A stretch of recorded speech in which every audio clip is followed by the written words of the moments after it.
Γεια σας. Σε αυτό το βίντεο θα δούμε την διαδικασία τιμολόγησης.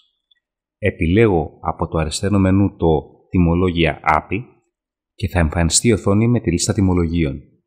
Στην συνέχεια, για την δημιουργία ενός νέου παραστατικού, επιλέγουμε «Νέο τιμολόγιο». Επιλέγουμε τύπο παραστατικού. Εάν δεν έχουμε σειρά και θέλουμε να δημιουργήσουμε νέα σειρά, πατάμε το «Συν» στο πεδίο και γράφουμε το γράμμα που θέλουμε.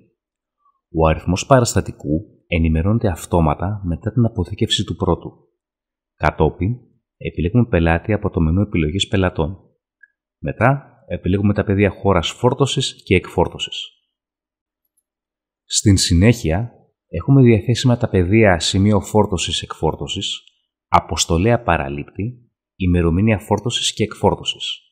Συμπληρώνουμε όποια κρίνουμε απαραίτητα και αν η πληροφορία είναι νέα, την προσθέτουμε και αποθηκεύεται αυτόματα για επόμενη χρήση. Από το πεδίο μεταφορέας μπορούμε να επιλέξουμε την εταιρεία μας ή εταιρεία άλλου συνεργαζόμενου μεταφορέα. Από την λίστα καταχωρημένων φορτηγών του επιλεγμένου μεταφορέα θα επιλέξουμε φορτηγό και ρημουλκούμενο. Το πεδίο σχόλια αφορά ελεύθερο λεκτικό που θα εκτυπωθεί πάνω στη φόρμα του παραστατικού.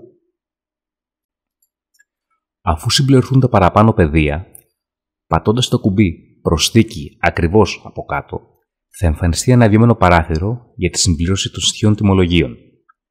Επιλέγουμε υπηρεσία και στην συνέχεια το είδος φορτίου. Όπως προηγουμένως, και εδώ κάθε νέα καταχώρηση αποθηκεύεται αυτόματα για νέα χρήση. Κατόπιν, επιλέγουμε μονάδα μέτρησης και συμπληρώνουμε τα πεδία ποσότητα και τιμή μονάδας.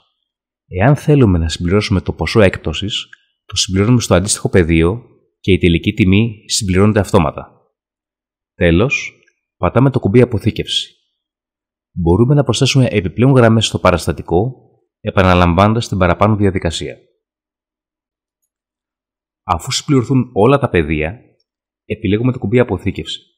Το παραστατικό μας αποθηκεύεται και εμφανίζονται οι κανόνες του MyData αυτόματα.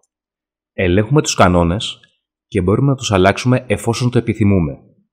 Εάν επιλέξουμε το κουμπί «Οριστικοποίηση τιμολογίου», τότε το παραστατικό αποστέλλεται αυτόματα στο MyData και εκτυπώνεται.